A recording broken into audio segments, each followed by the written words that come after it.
고린도전서 15장 1절에서 28절까지 말씀 함께 봅니다.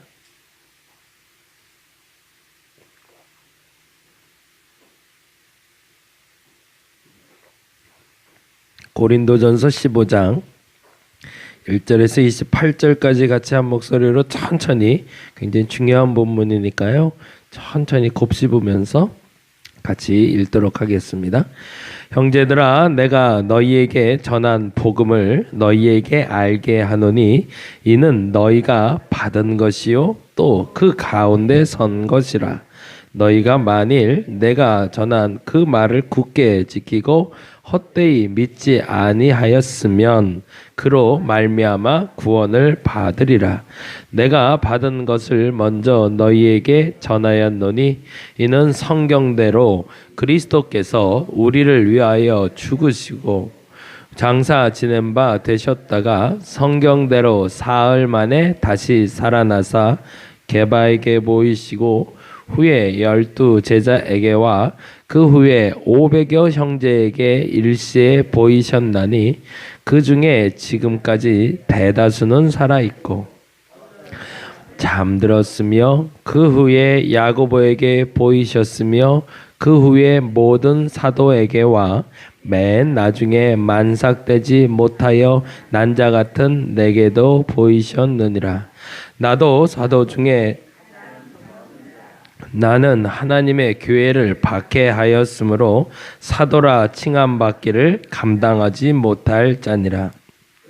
내가 나된 것은 하나님의 은혜로 된 것이니 내게 주신 그의 은혜가 헛되지 아니하여 내가 모든 사도보다 더 많이 수고하였으나 내가 한 것이 아니요 오직 나와 함께 하신 하나님의 은혜로다.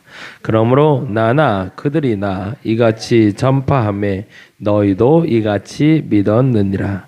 그리스도께서 죽은 자 가운데서 다시 살아나셨다 전파되었거늘 너희 중에서 어떤 사람들은 어찌하여 죽은 자 가운데서 부활이 없다 하느냐. 만일 죽은 자의 부활이 없으면 그리스도도 다시 살아나지 못하셨으리라. 그리스도께서 만일 다시 살아나지 못하셨으면 우리가 전파하는 것도 헛것이요 또 너희 믿음도 헛것이며 또 우리가 하나님의 거짓 증인으로 발견되리니 우리가 하나님이 그리스도를 다시 살리셨다고 증언하였음이라. 만일 죽은 자가 다시 살아나는 일이 없으면 하나님이 그리스도를 다시 살리지 아니하셨으리라.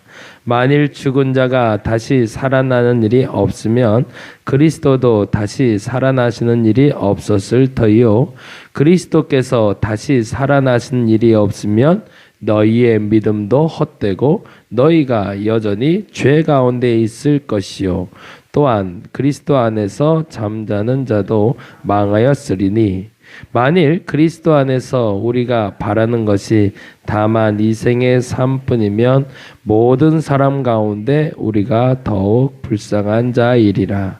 그러나 이제 그리스도께서 죽은 자 가운데서 다시 살아나사 잠자는 자들의 첫 열매가 되셨도다.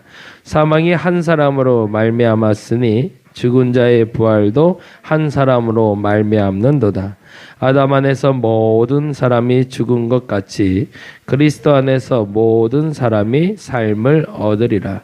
그러나 각각 자기 차례대로 되리니 먼저는 첫 열매인 그리스도요 다음에는 그가 강림하실 때에 그리스도에게 속한 자요 그 후에는 마지막이니 그가 모든 통치와 모든 권세와 능력을 멸하시고 나라를 아버지 하나님께 바칠 때라. 그가 모든 원수를 그 발 아래에 둘 때까지 반드시 왕 노릇하시리니 맨 나중에 멸망받을 원수는 사망이니라.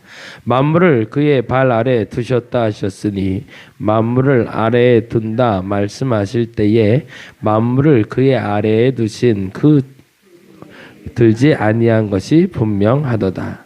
만물을 그에게 복종하게 하실 때에는 아들 자신도 그때의 만물을 자기에게 복종하게 하신 이에게 복종하게 되리니 이는 하나님이 만유의 주로서 만유 안에 계시려 하심이라. 아멘 아멘.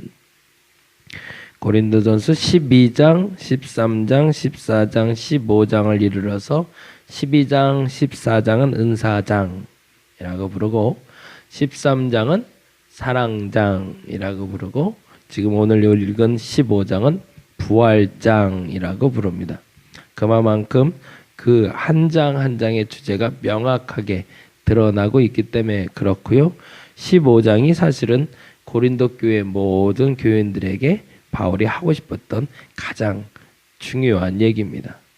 고린도에는 굉장히 많은 은사가 있었던 것 같아요.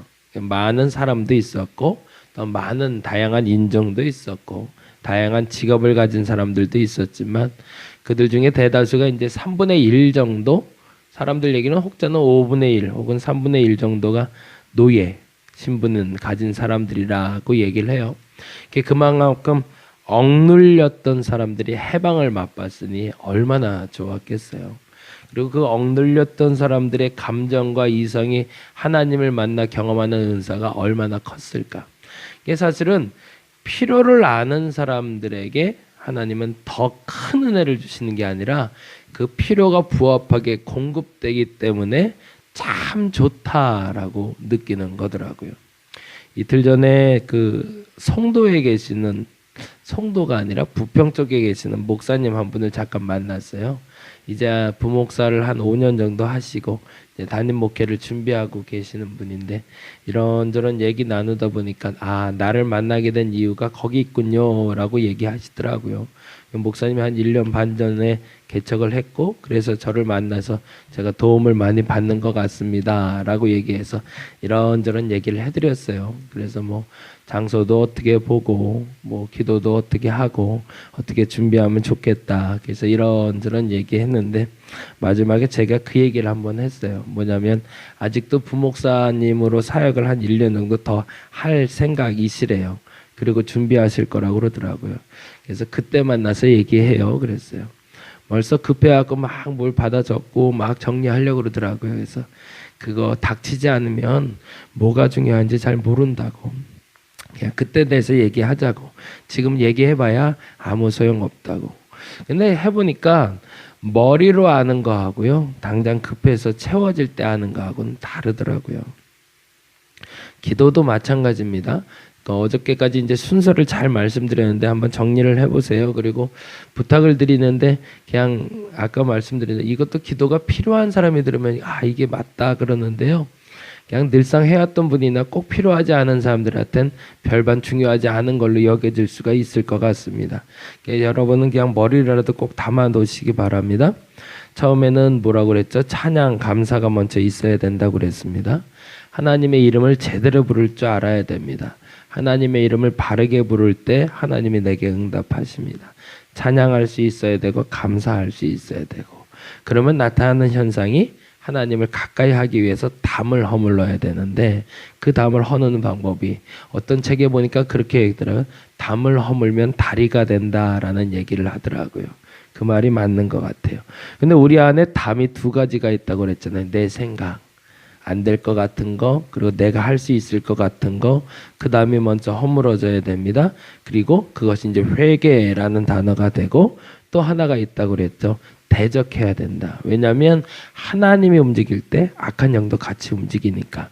그래서 대적할 수 있어야 되고 그리고 내 자아에서 내 욕심을 끊임없이 내려놓을 수 있어야 된다. 그것이 회개와 연관이 된다. 근데 그 다음에 일어나는 현상이 바로 평화가 찾아온다라고 얘기했습니다. 잘 기억나시죠? 네, 그래서 이 평화가 찾아올 때가 굉장히 중요합니다. 그때가 하나님과 내가 만나고 있다는 걸 경험하는 때니까.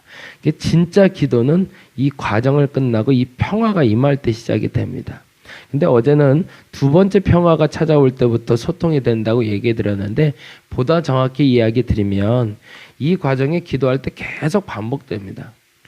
끊임없이 평화가 지속되면서 쭉 깊이 들어가면 4시간, 5시간, 6시간이고 계속 기도할 수 있는데 우리 인생이 참 독특해서 그 순간에 자꾸 내 생각이 내가 하고 싶은 것이 자꾸 드러나요. 그래서 기도가 깊어지지 않고 그 평화가 유지되지를 않습니다. 근데 거기서 나타나는 현상 중에 사단이 주는 생각도 다양하게 많지만 또 하나 매우 중요한 게 있는데 그게 뭐냐면 간구가 거기서 걸려요. 그 평화를 깨는 아주 불필요한 도구 중에 하나가 뭐냐면 내가 필요한 것을 하나님께 구하는 것이 됩니다. 어느 정도 일정한 평안이 유지되기 시작하고 하나님과 교제가 시작하면 세상에 그 시간처럼 좋은 게 없어요. 너무너무 좋아서 그 시간을 저버리고 싶지가 않고 푹 빠져드는데 그 시간을 빠져들면서 하나님이 내 필요한 걸 채울 준비를 하시거든요.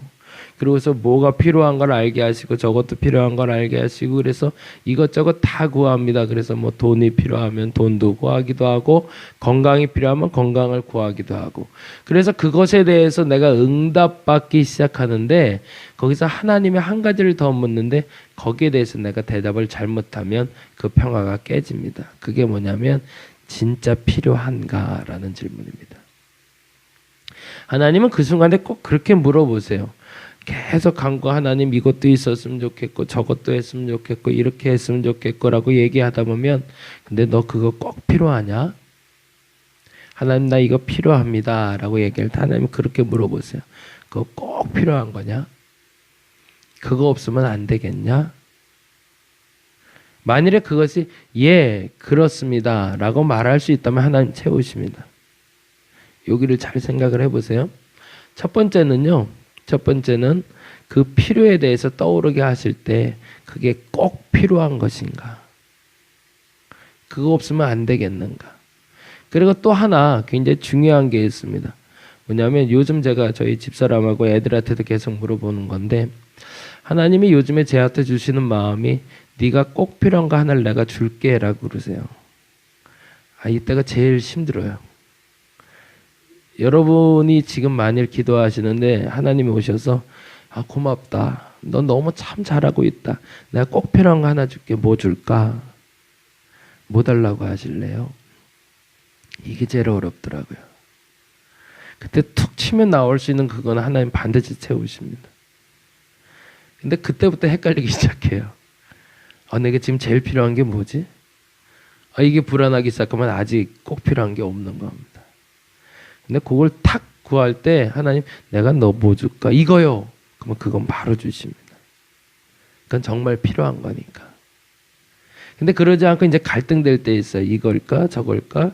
요것도 필요한데 저것도 필요한데 그러면 아직이야. 그러고서 꼭 필요하냐고 계속 물어보세요. 그러고 나서 그것에 아멘 하기 시작하면 하나님 그 필요는 채우십니다. 잘 생각해 보세요. 거기까지 가야 됩니다.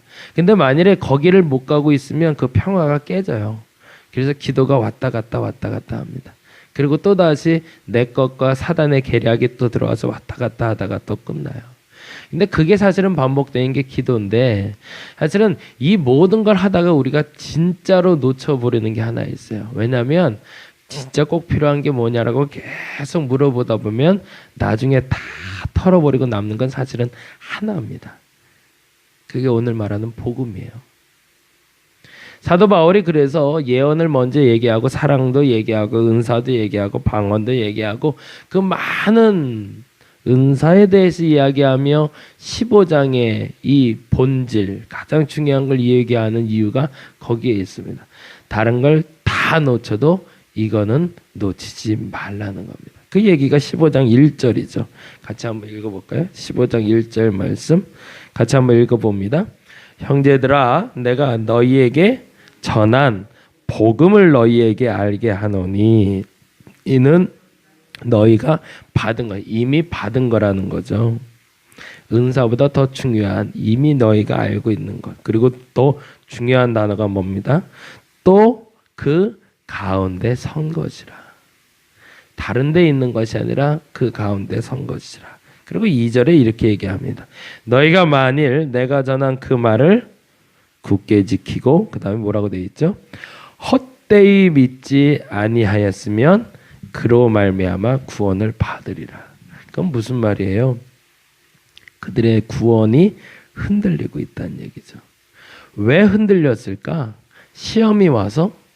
어려움 때문에? 아니요. 내가 필요한 걸 채우고 싶어서. 내 욕심 때문에. 그래서 하나님 끊임없이 묻습니다. 마지막에 너에게 꼭 필요한 게 뭐냐? 그때 만일에 그것이 예수 그리스도, 나를 구원하신 그 복음, 이거 하나면 충분합니다라고 그 마지막까지 도달하면 더할 나위 없이 여러분께 모든 필요가 다 채워질 겁니다. 근데 거기까지 가기가 사실은 생각처럼 쉽지가 않아요. 사람들 말할 때 예수면 충분합니다. 예수 한 분만으로 족합니다 라고 말하지만 죄송하지만 쿡쿡 찔러보면 아무리 찔러봐도 그 사람에게 진짜 예수면 충분하다고 말할 수 있는 사람은 거의 없습니다. 근데 솔직히 말해서 우리는 순간순간은 그 고백은 할 수 있다는 거죠. 저와 여러분이 이 복음에 대해서 충실해지기를 간절히 바랍니다. 먼저는 여기에 집중되어 있어야 됩니다. 그리고 나서 부수적으로 하나님이 내 필요를 채워가심을 경험할 수 있기를 간절히 바랍니다. 지난번 말씀드린 대로 기도나 예배나 말씀이나 전도나 다 도구입니다. 어떤 도구일까요? 하나님을 가까이 하게 하는. 그거 없이는 아무 소용이 없기 때문에 예수 그리스도께서 나를 구원하셨다는 그 사실, 그 본질에 대해서 시적되지 않는 한 여러분에게 하루하루는 구원의 소식으로 다가올 겁니다. 그러나 만일에 이것을 놓쳐버리고 다른 걸 구하게 될 때는 죄송하지만 하나님은 그게 꼭 필요하냐라고 계속 물어보실 겁니다. 오늘 여러분에게 찾아오실 그분께 여러분 다시 한번 구하시기 바랍니다. 말씀하실 겁니다. 네가 진짜 필요한 게 뭐냐? 하나님 이거요. 그러면 그거는 채우실 겁니다. 그런데 그렇지 않고 갈등하고 있을 때 여러분의 그 깊은 곳에 그 구원이 흔들리고 있지는 않은지 다시 한번 점검하시고 오늘 예수 그리스도 그분이 얼마나 소중한 분이라는 것 여러분의 믿음으로 고백할 수 있는 저와 여러분이 되기를 간절히 바랍니다. 기도하겠습니다. 우리에게 가장 소중한 것이 무엇이냐라고 얘기하시면 이것입니다 라고 말할 수 있는 게 예수여야 합니다. 근데 이랬다 저랬다 합니다. 오늘도 내 필요를 채우기 위해서 기도하기보다 예수 그리스도에 대해서 분명해지기 위해서 먼저 기도하게 하여 주옵시고 오늘 갑자기 오셔서 내가 뭐 해줄까 라고 얘기할 때 툭 던질 수 있는 그 하나, 그것이 있다면 저들에게 응답될 줄로 믿습니다. 하나님 응답하여 주시옵소서. 그러나 그것을 아직은 찾지 못한다면 저들에게 아직은 필요가 넉넉한 것이오니 예수에 대해서 분명해지게 하여 주시옵소서. 오늘 기도하기 원합니다. 도구에 주변의 것에 집중하기보다 오직 하나님, 오직 예수 그리스도께 집중하고 오늘 그 충만한 주님을 경험하는 시간이 되게 하여 주시옵소서. 감사합니다. 고마우신 예수님 이름으로 기도드렸습니다. 다 같이 기도하고 돌아가도록 하겠습니다.